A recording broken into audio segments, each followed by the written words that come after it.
passer à la dernière table ronde de la journée avant les conclusions de Béatrice Vesgou, qui a une lourde responsabilité de clôturer ce colloque. Mais ce sera une joie. Et j'appelle Fadela Ouari pour la table ronde sur l'écoute de l'enfant pour légiférer. Ouais. Et j'appelle mes intervenants, Bruno Jarry et Léa Jardin. Sont-ils arrivés ? Oui. Je te laisse présenter.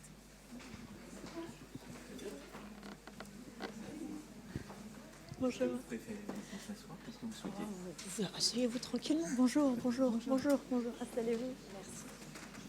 Bonjour.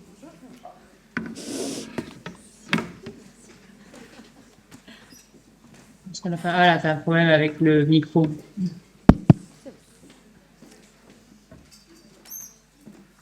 Super, merci.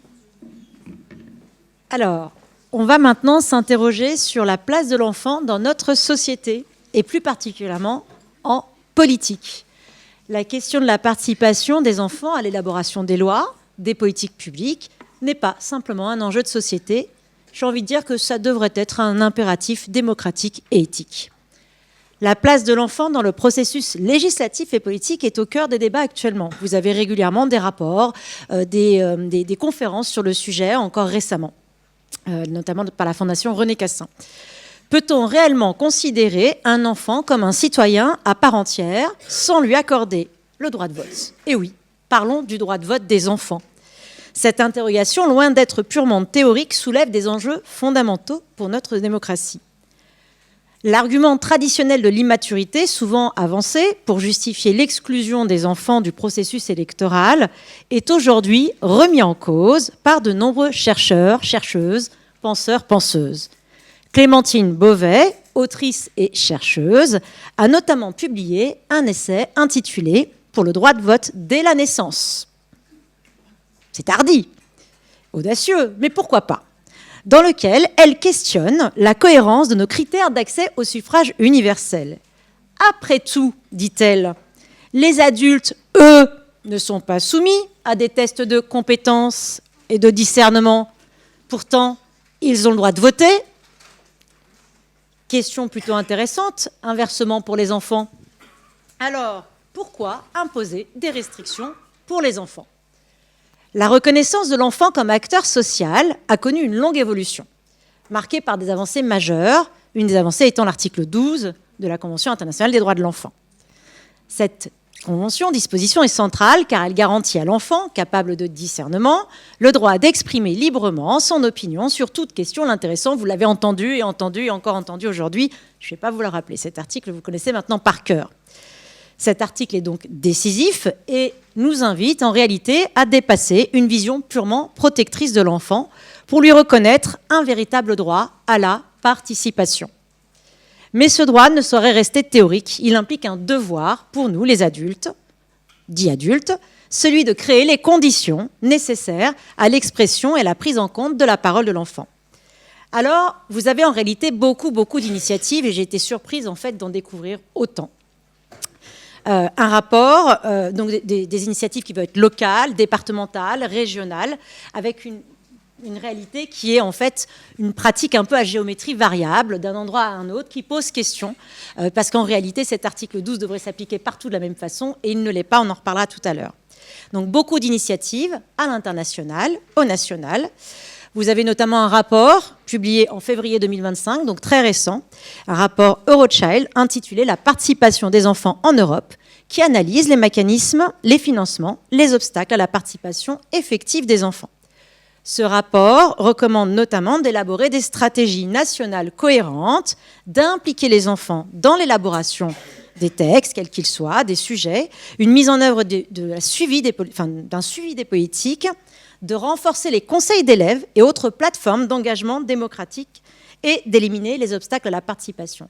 J'ai envie de dire qu'aujourd'hui, plus encore, vu les préoccupations des enfants sur notamment des considérations comme l'écologie, mais pas que, ça devient absolument essentiel.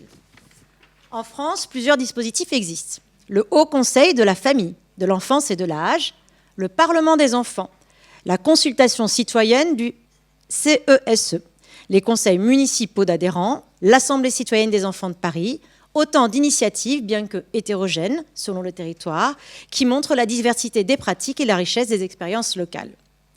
L'Agence nouvelle des solidarités actives, ANSA, a récemment publié un guide pratique à destination des professionnels et des décideurs du secteur de la protection de l'enfance pour donner des outils et permettre cette participation de façon effective. Grâce à l'engagement des professionnels que nous sommes, des associations, des institutions, on est en réalité aujourd'hui mieux outillés pour faire participer effectivement les enfants à la vie publique. Mais il reste encore beaucoup à faire. Il nous faut garantir donc l'égalité de cet accès, veiller à la représentativité de tous les enfants, y compris les plus vulnérables, les enfants handicapés, et évaluer régulièrement l'impact de nos actions. Cette table ronde est l'occasion d'approfondir ces sujets, d'échanger sur les avancées, les difficultés rencontrées, de réfléchir ensemble aux pistes d'amélioration. L'idée est que la participation des enfants n'est pas une option, c'est une nécessité pour construire une société plus juste, plus inclusive, plus démocratique. À nous, adultes, de créer les conditions pour que chaque enfant puisse s'exprimer, être entendu et agir. J'ai donc l'honneur de présenter aujourd'hui nos deux intervenants. Bruno Jarry, directeur général du Clavim, culture, loisirs, animation de la ville d'Issy-les-Moulineaux depuis 2001, et Léa Jardin, docteur en droit public et chercheuse à l'École nationale de la protection judiciaire de la jeunesse, membre associé de la chaire enfance et famille du centre Thucydide. Voilà, je vous laisse d'abord la parole, Léa Jardin. Bonjour à toutes et à tous. Merci beaucoup pour cette invitation aujourd'hui. Effectivement, je vais vous parler un petit peu plus de la participation politique des enfants, de leurs droits politiques même plus généralement, et ce vraiment du point de vue de la Convention internationale relative aux droits de l'enfant. Alors, j'ai cru comprendre que vous aviez beaucoup entendu parler de l'article 12 aujourd'hui. Je vais en reparler un tout petit peu, mais pas uniquement. Mais il faut bien comprendre en fait que ces droits politiques, l'idée que les enfants pourraient participer à la vie politique plus particulièrement des États où ils vivent, où ils résident, elle s'est construite vraiment au fur et à mesure du temps. Et pour ça, il est nécessaire de repartir du droit international et européen des droits humains qui s'est construit en plusieurs phases selon plusieurs générations de droits. Donc, ce qu'on appelle la première génération, ce sont les droits civils et politiques des personnes, des individus, qui seraient essentiellement des droits-libertés qui devraient permettre de garantir à chacun la participation à la vie collective et sociétale donc des États où il se trouve. Une deuxième génération, ce sont les droits économiques, sociaux et culturels qui, eux, seraient des droits qui nécessiteraient là une intervention plus importante de l'État pour permettre leur réalisation. Et on parle aussi d'une troisième génération des droits dits de solidarité, le droit à la paix et le droit à un environnement. Et en particulier sur ce dernier, je reviendrai. Donc au premier abord, on pourrait penser que l'acquisition, elle s'est faite progressivement, et puis on a un certain nombre de textes internationaux qui viennent garantir ces différentes générations de droits. Pour les enfants, évidemment, la question, elle s'est posée un petit peu différemment. Vous le savez bien, pendant longtemps, l'enfant a été soumis à l'autorité essentiellement de son père. On n'a pas du tout pensé l'enfant comme étant capable d'avoir des opinions à lui, et qui plus est des opinions politiques. Et ça s'est véritablement construit au fur et à mesure du temps. Mais en fait, c'est venu aussi en même temps que les droits humains, puisque en 1789, on reconnaît que les hommes naissent libres et égaux en droit. Et donc, ça suppose que l'enfant ne peut plus être complètement soumis à l'autorité, en particulier de son père. En tout cas, du point de vue des idées politiques et philosophiques. Et donc, on a des penseurs tels que Rousseau ou Locke qui viennent reconnaître que l'enfant est une personne propre, qui a des droits, et que les adultes sont là, en fait, pour les protéger. Le temps, évidemment, avance. Les droits de l'enfant la question commence à émerger. Je vous refais pas forcément tout l'historique, mais ce qui est important de voir, c'est que du point de vue des droits de l'enfant, la question, elle s'est pas tellement posée en termes de droits civils et politiques d'un côté et droits économiques, sociaux et culturels de l'autre, mais en termes de protection et de droits de protection, et de droits dit capacitaire qui émerge donc avec notamment la pensée d'Janusz Korczak qui a également été évoquée plus tôt aujourd'hui et qui vient dire que l'enfant il est capable de se former une opinion, de l'exprimer quand c'est nécessaire et qu'il est nécessaire de prendre cette opinion en considération du point de vue des adultes. Mais on n'est pas encore à un stade où on vient prendre en considération, enfin on vient considérer que l'enfant pourrait avoir des opinions politiques. Et il est nécessaire du coup de se demander qu'est-ce que ce serait que des droits politiques. Si on prend une définition un peu restreinte, on peut reprendre une définition qui vient dire que donc les droits politiques sont des prérogatives reconnues aux citoyens et à travers lesquelles ils peuvent participer à la vie politique, notamment via le droit de vote, d'éligibilité, le droit à des élections régulières et sincères et le droit de créer librement des partis et d'y adhérer. Et en fait, quand on regarde un peu la Convention internationale relative aux droits de l'enfant au premier abord, ces droits ne sont pas vraiment présents.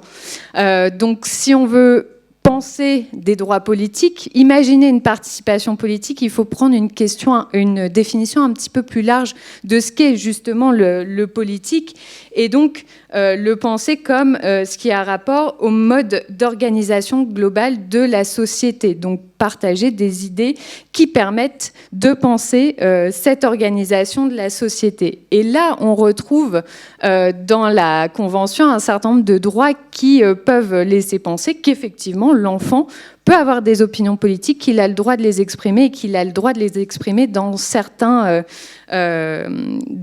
lieux. Déjà, il faut le dire, la Convention, elle reconnaît que l'enfant peut avoir des opinions politiques. On parle toujours de l'article 12, mais l'article 2 reconnaît que donc, les États doivent garantir les droits prévus par la Convention, donc tous les droits, sans discrimination, eu égard notamment aux opinions politiques de l'enfant. Donc on a bien l'expression dans la Convention qui fait référence au fait que l'enfant peut tout à fait avoir des opinions politiques. Et donc là vient en complément l'article 12, le droit d'exprimer, le droit de l'enfant, d'exprimer sur son opinion sur toute question l'intéressant, et le comité des droits de l'enfant, donc en charge du suivi de la Convention, est venu dire toute question. L'expression doit être entendue de façon très large et ça concerne aussi bien donc, la vie personnelle, familiale de l'enfant que sa vie dans la société, la participation à toutes les décisions qu'il concerne et donc potentiellement toutes les décisions, y compris législatives. Dès lors que le législateur intervient dans la vie des enfants, l'opinion de l'enfant doit être prise en considération, de même que, évidemment, son intérêt supérieur. À cela, il faut ajouter une troisième disposition qui est vraiment essentielle et qui est souvent aussi peu mise en valeur, qui est d'ailleurs beaucoup plus large dans son champ d'application que l'article 12, c'est l'article 13, celui qui vient juste après, et qui vient dire que l'enfant a droit à la liberté d'expression. Ce droit comprend la liberté de rechercher, de recevoir et de répandre des informations et des idées de toute espèce, sans considération de frontières, sous une forme orale, écrite, imprimée ou artistique, ou par tout autre moyen du choix de l'enfant. Et donc, la possibilité, le droit d'expression, c'est aussi le droit d'expression de ses opinions, et ce, par différents biais. Et en fait, on va voir que progressivement, on va reconnaître que non seulement les enfants ont des opinions politiques qui peuvent éventuellement leur appartenir, mais ils ont le droit d'exprimer ces opinions. Et d'ailleurs, les Nations Unies sont venues reconnaître au fur et à mesure du temps la possibilité pour les enfants de participer à l'élaboration de programmes ou de politiques qui les concernent, et notamment avec donc une résolution de l'Assemblée générale des Nations Unies de 2002, donc un peu plus de 10 ans après la Convention, intitulée « Un monde digne des enfants ». Les États parties proclament, nous nous efforcerons d'élaborer, d'appliquer des programmes qui encourageront les enfants, y compris les adolescents, à participer efficacement au processus de décision que ce soit dans le cadre de la famille, dans les écoles ou sur les plans local et national. Et donc la place des enfants, en fait, elle vient se construire vraiment progressivement et encore une fois avec tout le travail d'interprétation du Comité des droits de l'enfant ensuite. Mais en fait, il faut aussi souligner que ce sont les enfants qui sont allés aussi chercher le Comité des droits de l'enfant sur ce terrain, et notamment avec la question du droit à un environnement sain, puisque donc en 2011, il a été ouvert la possibilité donc de porter des réclamations individuelles devant le Comité des droits de l'enfant. Ce droit a mis un petit peu de temps à être mis en œuvre, mais en 2016, donc il y a un groupe d'enfants de 16 enfants qui ont décidé de saisir le Comité des droits de l'enfant pour faire valoir leur droit à un environnement sain, qui lui n'est pas prévu stricto sensu dans la Convention. Et ils ont décidé, pour cela, de ne pas passer par les juridictions internes. Ils ont décidé de mettre en avant le fait qu'ils allaient tout de suite devant le Comité des droits de l'enfant, donc avec un volet qu'on peut considérer comme étant politique, en faisant valoir que l'urgence était telle qu'il était nécessaire d'avoir une réponse internationale sur la question du droit à un environnement sain des enfants. Le Comité des droits de l'enfant a dû rejeter cette demande tout simplement parce que les mécanismes internationaux sont subsidiaires et qu'il était absolument nécessaire, cette règle de passer devant les juridictions nationales s'imposait à lui et qu'il ne pouvait pas répondre sur ce droit à l'environnement sain dans cette communication. Mais il l'a finalement fait quelques années plus tard avec l'adoption, il y a 2 ans maintenant, donc de son observation générale numéro 26 qui reconnaît l'existence d'un droit à un environnement sain et qui vient détailler les obligations des États pour respecter ce droit à l'égard des enfants. Et donc, pour lui, ce droit découle d'un certain nombre de dispositions de la Convention. Et pour réaliser cette observation générale, il est, lui, allé chercher les enfants. Et c'est d'ailleurs la première fois qu'il est allé aussi large, alors il l'avait déjà fait, mais pas aussi largement, consulter les enfants pour rédiger son observation générale. C'est-à-dire que, si je reformule, les enfants ont participé à l'élaboration de l'interprétation de leur propre convention, ce qui n'est pas anodin du tout. Et en fait, on voit que cette participation politique, elle s'est construite avec vraiment une volonté sur un sujet déterminé de faire émerger la nécessité de faire participer les enfants sur des questions aussi primordiales pour eux. Ce qu'on voit aussi, j'en viens et j'en terminerai par là, c'est la question du droit de vote. Vous le savez, la Convention ne prévoit pas de disposition particulière qui autoriserait les enfants à participer aux élections, qu'elles soient locales, nationales ou supranationales, quand on pense par exemple aux élections européennes. Mais peu à peu aussi, le comité a commencé à formuler des recommandations auprès de certains États dans les rapports ou dans lesquels il analyse la situation des droits de l'enfant dans tel ou tel État. Et par exemple, il a recommandé à l'Irlande ou encore au Royaume-Uni de consulter les enfants pour leur demander s'ils souhaitaient participer plutôt aux élections nationales et à quelles conditions cette participation pourrait être réellement mise en œuvre. Il n'a pas encore, on va dire, d'approche arrêtée vraiment sur la question du droit de vote, mais on sent quand même que ça commence à émerger dans ses travaux, et ce d'autant plus que on voit qu'un certain nombre de pays ont aujourd'hui abaissé l'âge du droit de vote pour les enfants. C'est par exemple le cas en Autriche depuis 2007. Les enfants peuvent participer à toutes les élections et pas uniquement les élections locales, mais aussi les élections nationales. En Belgique également, il a été rendu possible pour les enfants donc âgés de 16 ans et plus de voter aux élections européennes. Ou alors aussi de l'autre côté du globe, la Nouvelle-Zélande avait rendu il y a 3 ans, la Cour suprême de la Nouvelle-Zélande avait rendu une décision pour encourager le gouvernement à fixer un âge d'exercice du droit de vote à partir de 16 ans. Alors à ce stade, j'ai pas trouvé d'informations qui qui confirmait que une loi avait été passée. Mais en tout cas, c'était une question qui avait été posée. Et également, cet été, par exemple, encore une fois, le Royaume-Uni, le gouvernement a annoncé qu'il essaierait de faire passer une loi devant le Parlement britannique pour autoriser le droit de vote donc à partir de 16 ans pour donc l'Angleterre et l'Irlande du Nord, puisque cette possibilité existe déjà pour les élections locales, il me semble, en Écosse et au Pays de Galles. Donc, on voit en fait que la question, elle émerge, elle vient en fait des États parties et sans doute que ça va devenir une des questions qui va de plus en plus se poser au Comité des droits de l'enfant pour la suite. Donc à ce stade, effectivement, on voit que la question de la participation politique, même si c'était pas un des premiers points qui a été abordé dans tout le travail qui a été fourni par ce comité, ça devient une question vraiment essentielle pour lui. Merci, merci 1 million de fois, c'était passionnant.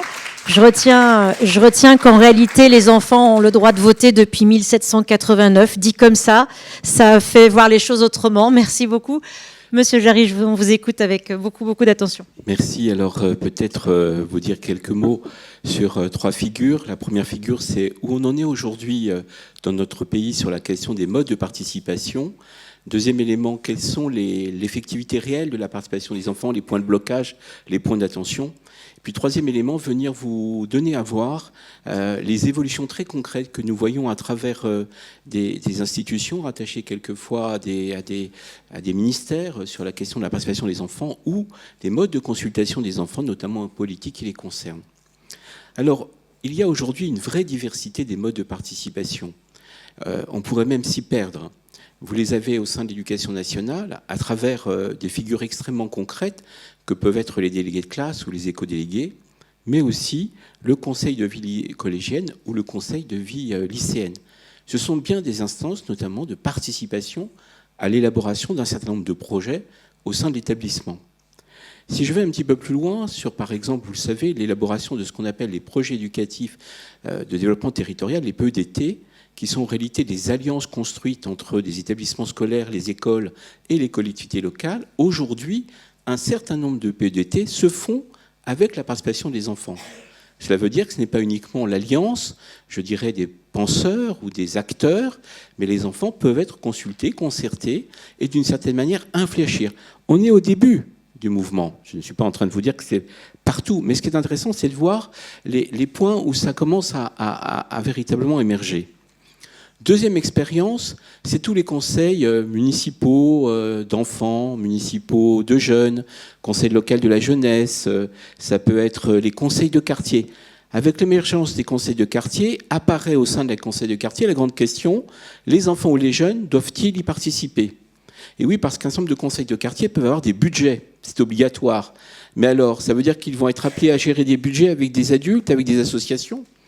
Et donc on voit effectivement la place de la participation des enfants de plus en plus se développer. Aujourd'hui, vous avez à peu près 500 conseils d'enfants, de jeunes ou un conseil local de la jeunesse qui sont rattachés à l'association qui s'appelle l'Association nationale des conseils d'enfants et de jeunes. 500, c'est à peu près un tiers de l'existence des structures participatives. Dans ces courants, conseils municipaux d'enfants, conseils municipaux de jeunes, vous avez 2 lignes de fracture. Vous avez la question du vote.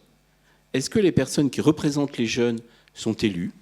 Ou est-ce que c'est une démarche volontaire, c'est-à-dire, d'une certaine manière, il y a un certain nombre de jeunes qui veulent, en quelque sorte, s'engager sur l'intérêt général et qui pensent qu'il n'est pas nécessaire et souhaitable, d'une certaine manière, de procéder à la procédure du vote.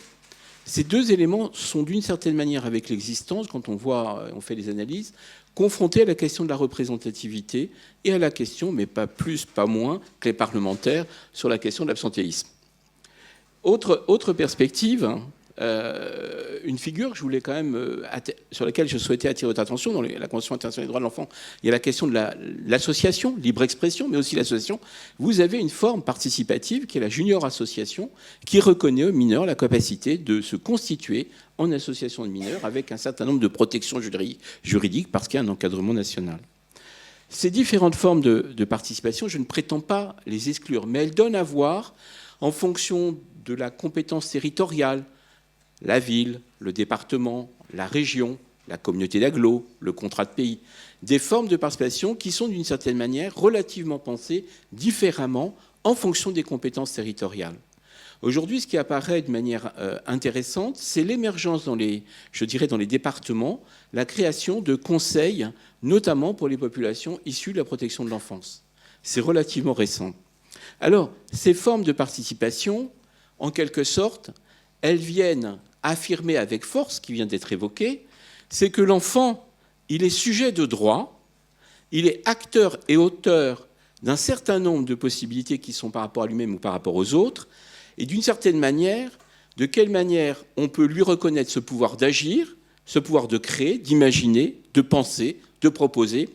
Et aujourd'hui, de croire, c'est probablement l'un des sujets les plus délicats sur la question de la participation.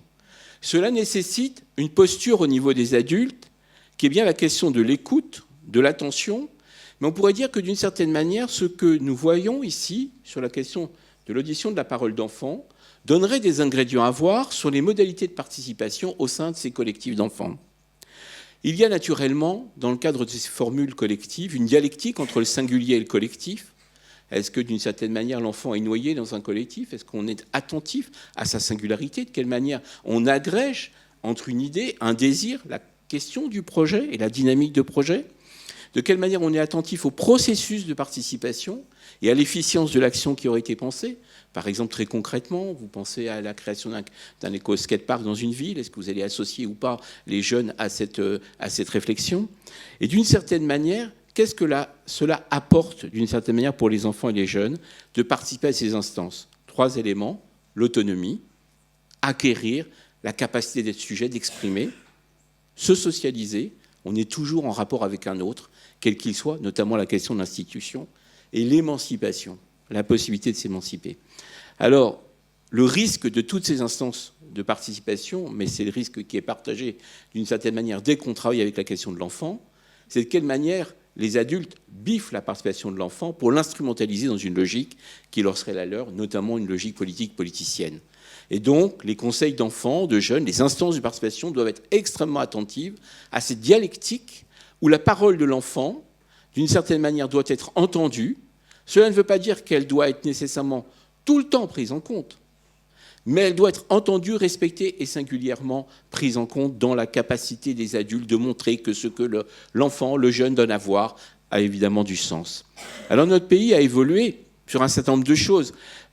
Nous allons samedi avec les enfants de Mayotte qui sont ici présents au COFRAD dans le cadre de la participation des grands débats des adolescents. C'est le COFRAD, c'est la coordination des associations des droits de l'enfant. Ils sont à peu près 80 associations, organisent depuis des années, depuis 2006, des débats qui sont élaborés à partir des problématiques des adolescents. On est plutôt sur les adolescents. Et puis qui sont pensés avec eux. Et ce sont les enfants qui sont là et les experts qui sont ici. Ça change complètement la dynamique. Deuxième perspective où on peut voir, alors ils ont travaillé sur la laïcité, l'éducation affective, l'environnement. Deuxième perspective, la création de la délégation parlementaire, notamment à l'Assemblée nationale, qui a été un élément de vecteur, de prise en compte de la place des enfants. Mais je souhaite aussi souligner la création du Collège des enfants et des adolescents et des jeunes majeurs au Conseil national de la protection de l'enfance. Instance qui aujourd'hui, si vous ne le savez pas, est extrêmement menacée puisqu'il n'y a plus de crédit pour la faire fonctionner. Nous avons aussi une autre initiative que je souhaitais souligner, c'est la Commission nationale des droits de l'homme, Commission nationale consultative des droits de l'homme, qui a lancé cette année, ça a été un grand débat, je suis membre de cette assemblée, un grand débat sur la question de l'initiative des jeunes. Est-ce que les jeunes peuvent participer aux travaux de la CNCDH? Et donc très concrètement, on a mis en œuvre pour les 16-25 ans la possibilité d'émettre un avis, alors hors assemblée, parce qu'il y avait un grand débat très contradictoire, et donc ils n'étaient pas nommés, donc ils ne pouvaient pas participer au sein de l'Assemblée, mais en tout cas, on voit qu'il y a des émergences de prise en compte.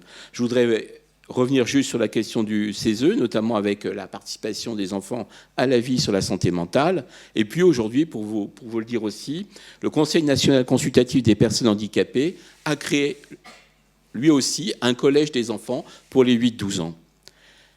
Mais quel a été en quelque sorte le navire amiral qui nous a permis de voir qu'il convenait de penser aujourd'hui avec des collèges d'enfants?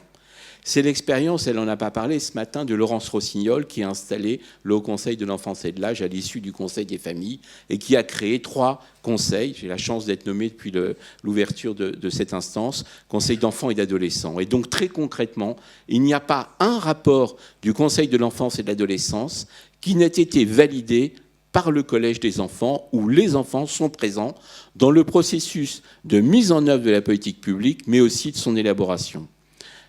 Ça me paraît très, très, très, très intéressant, parce que c'est à partir de cette expérience qu'on est en train de voir, d'une certaine manière, les choses se répandre. La participation, c'est essentiel, parce que c'est la capacité de mettre en œuvre dans un espace des conflictualités possibles. Or, ce que les jeunes nous disent avec force, c'est qu'il y a somme toute relativement peu d'espace pour penser les conflits dans des cadres qui soient des cadres protecteurs, des cadres d'échange et de sécurité. Alors, 2 citations pour conclure. Vous allez voir, elles sont très courtes. Les conseils de jeunes et conseils d'enfants, c'est un peu ce que dit Édouard Glissant. Agis dans ton lieu, pense avec le monde. Les jeunes sont vraiment, je trouve, dans cette dynamique. Et puis, dans cette assemblée où il y a beaucoup d'avocats, je me suis dit une petite poésie avec Charles Juliet, pour plus de lumière, creuser, fouiller, désenfouir, tirer au jour ce qui exige de venir à la lumière. Merci. Merci beaucoup. Alors, rêvons ensemble d'un monde meilleur. Le monde ne serait-il pas meilleur si les enfants étaient mieux entendus et s'ils participaient pas davantage? Voilà pour mes mots conclusifs.